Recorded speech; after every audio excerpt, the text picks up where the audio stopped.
नमस्कार. आऊचा खाऊ या यूट्यूब चॅनलवर मी मेधा तुमच्या सगळ्यांचं मनापासून स्वागत करते. आंब्याचा सीझन सुरू झालेला आहे.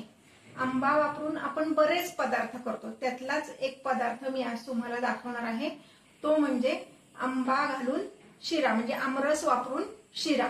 चला तर मग रेसिपी बघूयात. खास आऊची रेसिपी. हे पहा, गॅसवर मी एक कढई तापत ठेवलेली आहे.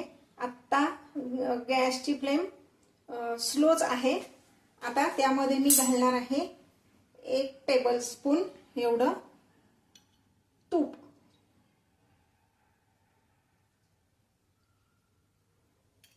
आता 1च टेबलस्पून का घातलंय तर ह्यामध्ये मी काजूचे तुकडे जरा असे फ्राय करून घेणार आहे,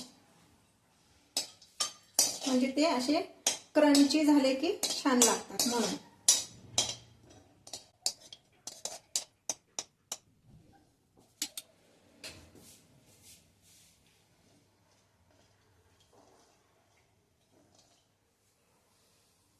आता जर तुम्ही बघितलं तर काजूचा रंग फक्त बदललाय, ते फार काळपट नाही होऊन द्यायचे. आता मी हे एका बाउलमध्ये काढून घेते.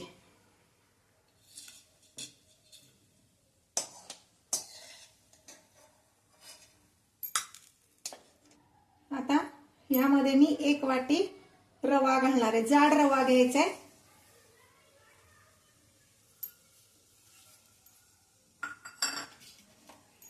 आणि पुन्हा ह्यामध्ये मी 4 टेबलस्पून एवढं तूप घालणार आहे. जेवढा आपण रवा घेतलाय त्याच वाटीने मोजून मी अर्धी वाटी तूप घेतलंय. त्यातलं अर्ध आता मी घालणार आहे. तूप लागेल तसं घालायचं.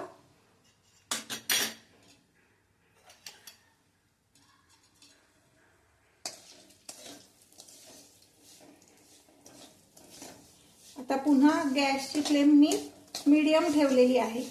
मीडियम फ्लेमवर आपण हा रवा भाजून घेणार आहोत. आणि हा रवा भाजेपर्यंत आपण दुसऱ्या एका गॅसवर दूध आणि पाणी असं मिक्स करून गरम करायला ठेवणार आहोत. आता ते किती घ्यायचं तर ज्या वाटीने आपण रवा मोजून घेतलाय त्याच वाटीने 1 वाटी दूध आणि 1 वाटी पाणी असं घेणार आहोत.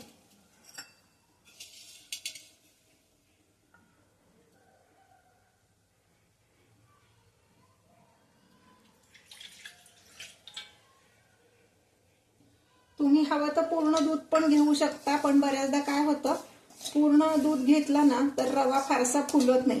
पाणी घातलं की रवा छान फुलतो, म्हणून मी निम्म दूध आणि निम्म पाणी असं घेणार आहे. जेवढा रवा असेल त्याच्या दुप्पट आपण पाणी उकळत ठेवणार आहोत. हे पहा, मी अजून 2 चमचे तूप ह्यात घालणार आहे.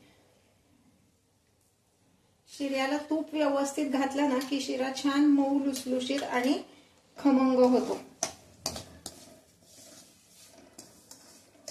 पदार्थ करत असताना मी काही छोट्या छोट्या टिप्स सांगत असते, त्यामुळं व्हिडिओ पूर्ण बघा, म्हणजे तुमचा पदार्थ अगदी छानच होईल. तूप घालून रवा भाजला ना की रवा छान असा भाजला जातो, खमंग आणि पटकन भाजला जातो. रवा किती भाजायचा तर घड्याळ लावून साधारण 4 ते 5 मिनिट, किंवा असं जर बघितलं तर नजरेने आपल्याला तर दिसलं पाहिजे की त्याचा रंग बदललाय, गुलाबीसर रंग झालाय. अगदी लाल नाही करायचा, गुलाबीसर करायचा, म्हणजे मग आंब्याचा रंग पण त्याला छान येतो. आता दुसऱ्या बाजूला मी दूध आणि पाणी जे तापत ठेवलं होतं ते छान उकळले. त्याचा गॅस मात्र मी आता बंद करते. अजून 1 मिनिट आपण हा रवा भाजून घेणार आहोत. आता एवढं तूप आपल्याला पुरणार आहे, जास्ती तूप घालायची आता गरज नाही. म्हणजे जे मी अर्धी वाटी तूप घेतलं होतं त्यातलं हे पहा, एवढं 1 चमचाभर तूप मी शिल्लक ठेवलेलं आहे, तेवढं लागत नाही. रवा कसा असेल त्यानुसार सुद्धा थोडंसं तुपाचं प्रमाण आपलं बदलू शकतं. काही त्या रव्याला जास्ती तूप लागतं.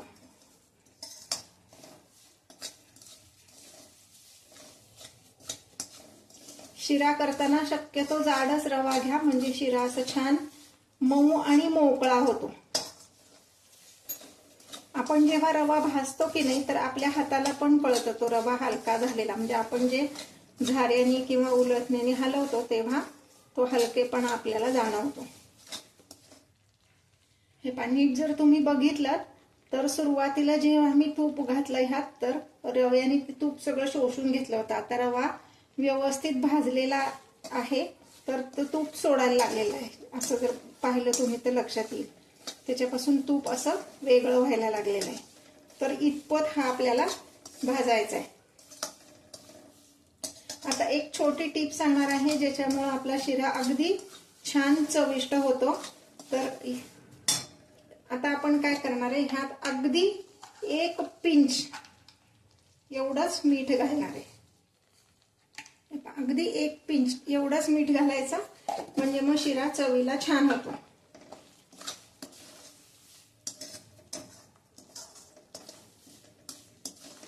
आता मी काय करणार आहे, हा गॅस बंद करणार आहे आणि मग ते गरम जे दूध आणि पाणी आहे ते मी ह्यात घालणार आहे. गॅस बंद करून एवढ्यासाठी घालायचं की रवा पण गरम आहे, दूध पण गरम आहे. जर खाली गॅस चालू ठेवला तर ते आपल्या अंगावर उडू शकतं. नुसतं अंगावर नाही, कडेने गॅस पण सगळा घाण होतो, सगळं उडतो. म्हणून गॅस बंद करायचा आहे आणि हे गरम दूध ह्यामध्ये आपण घालणार आहोत.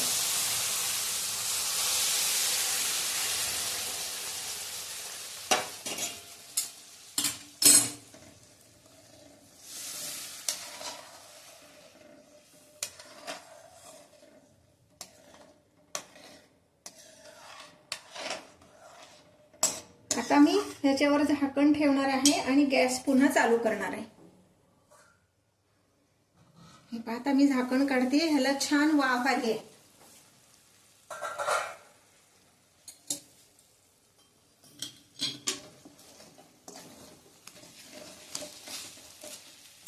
तुम्ही म्हणाल हे तर कोरडं दिसतंय, पण आता आपण ह्यात साखर घातली की साखरेच्या पाण्यामुळे हा परत थोडासा अजून मऊ होणार आहे. हे पहा, पण कुठंही गुठळ्या झालेल्या नाहीत. याचं कारण आपण रव्यामध्ये पाणी ओतलंय वरनं, पाण्यामध्ये रवा नाही घातलेला. पाण्यामध्ये रवा घातला की त्याच्या गुठळ्या होतात, त्यामुळे ही टीप लक्षात ठेवायची. आता मी ह्यामध्ये साखर घातलीये. जेवढा रवा घेतला होता त्याच वाटीने तेवढीच साखर घेतली, म्हणजे 1 वाटी रव्याला 1 वाटी साखर घेतली.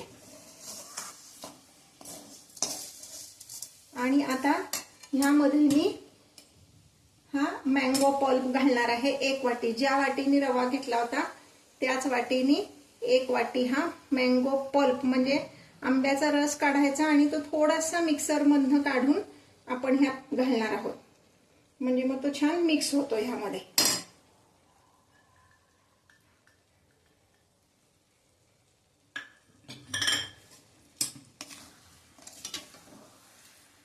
जर समजा असं कधी झालं की आपण आणलेल्या आंब्यापैकी एखादा आंबा थोडासा आंबूस निघालाय, म्हणजे तो रस म्हणून आपण नाही खाऊ शकत, तर अशा वेळेस सुद्धा तुम्ही हा शिरा जर केलात तर अगदी छान आंब्याचा शिरा आपला तयार होतो.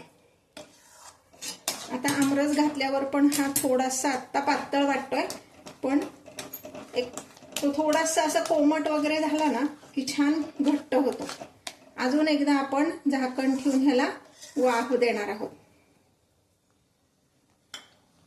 आता ह्या शिऱ्यामध्ये आपण वेलची किंवा केशर काहीच घालणार नाही, कारण आंब्याचाच वास एवढा सुंदर येतो त्याला की वेलची किंवा केशरची अजिबातच गरज पडत नाही. हे पहा, हा आपला आंब्याचा शिरा तयार आहे. आत्ता तुम्हाला हा किंचित पातळ वाटेल, पण तो गार झाला ना थोडासा की छान घट्ट होतो. म्हणून आता आपण ह्याच कढईत असाच ठेवणार आहे आणि एक 15 मिनिटानंतर आपण हा सर्व करणार आहोत. आपला हा शिरा तयार आहे. आता ह्यात आपण हे तळलेले काजू घालायचे आणि पुन्हा एकदा मिक्स करायचे. काजू ऑप्शनल आहेत, पण जरा मधनं छान वाटतं क्रंची म्हणून काजू घालायचे. आता मी गॅस बंद करते आणि 15 मिनिटांनी तुम्हाला दाखवते शिरा कसं छान तयार झालाय ते. हे 10 मिनिटांनी व्यवस्थित छान घट्ट झाला की नाही.